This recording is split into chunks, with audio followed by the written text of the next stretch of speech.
अच्छा, ऑप्शनल्स को उठाने से पहले दो तीन चीज़ें देख ली जाएं। स्कोरिंग का जो है वह ये गैम्बलिंग है, काम आ जाती है, रिस्क है कि स्कोरिंग ट्रेंड को देख के उठाना। लेकिन ये सिर्फ ओनली एलिमेंट नहीं होना चाहिए, स्कोरिंग ट्रेंड देखना ये अच्छी बात है, लेकिन ये गैम्बलिंग है, कभी कभी उल्टा पड़ जाता है। मिसाल के तौर पर सिंधी स्कोरिंग रहा है और ये ट्रेंड देखकर लोग एंथ्रोपोलॉजी साइकोलॉजी छोड़कर सिंधी की तरफ आए, लेकिन गुज़श्ता 2-3 सालों में सिंधी ने जो है 40 से ज़्यादा 50 से ज़्यादा दिए ही नहीं है स्कोर, कितना भी अच्छा पेपर जिसने अटैम्प्ट किया है। तो इट डिपेंड्स ऑन एग्जामिनर। तो ट्रेंड को छोड़कर बाकी आपकी जो बैकग्राउंड है उससे कौन से सब्जेक्ट ओवरलैप करते हैं।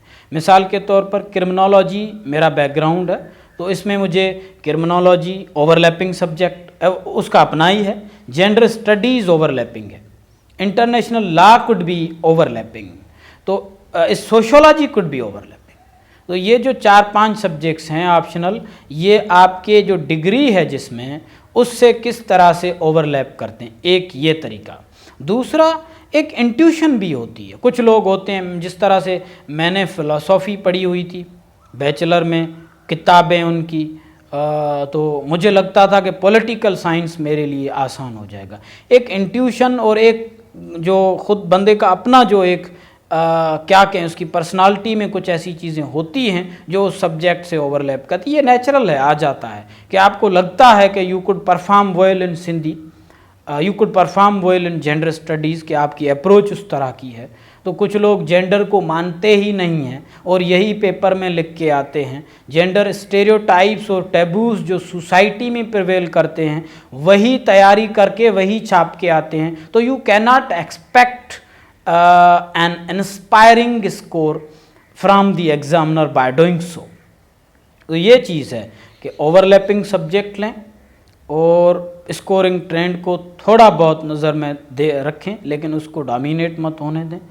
और जो उठाते हैं तो किसी के कहने पर उठाने के बजाय एनालाइज खुद करें, पास पेपर्स उठा लें और जो सलेबस उठा लें, दोनों को मिलाकर ख़ुद के थीम जनरेट कर लें कि ये 15-20 थीम्स जो हैं इस सब्जेक्ट के हैं और हाँ ये मैं कर सकता हूँ, देन गो फॉर इट। अच्छा, नोट्स मेकिंग ये बड़ा जो है वो कॉम्प्लेक्स प्रोसेस है, और मुझे तो वो फार्मर सेक्रेटरी एजुकेशन अकबर लेगारी साहब लाइब्रेरी में आए थे, जो 2-3 साल पहले हम पढ़ते थे तो विज़िट पे आए थे।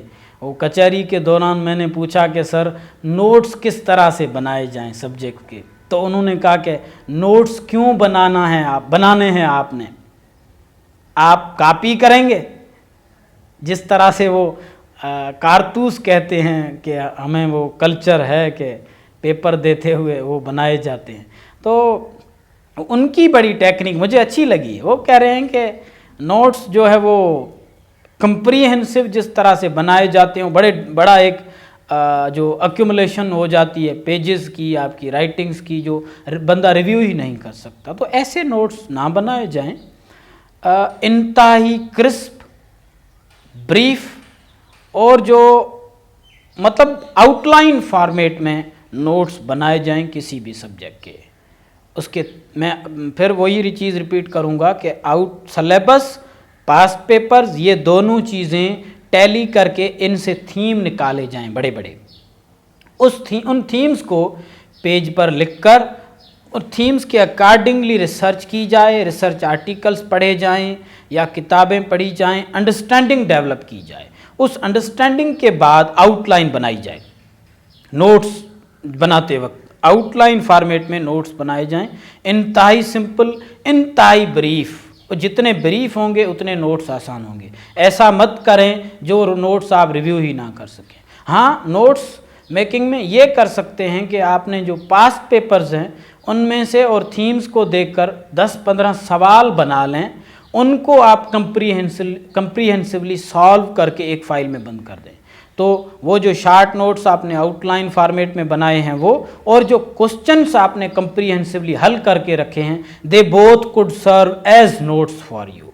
वो इम्तिहान से 2 दिन पहले या जो मॉक से 2-3 दिन पहले उसको 1 घंटा दे के आप देख लेते हैं, क्वेश्चन जो सॉल्व किए हुए हैं कंप्रीहेंसिव, मॉक वाले नहीं, जुगाड़ वाले नहीं, कंप्रीहेंसिव जो नोट्स का भी काम दें, प्रैक्टिस का भी काम दें और सवाल हल करने वाला भी काम दें, तो ये तरीका आसान हो सकता है।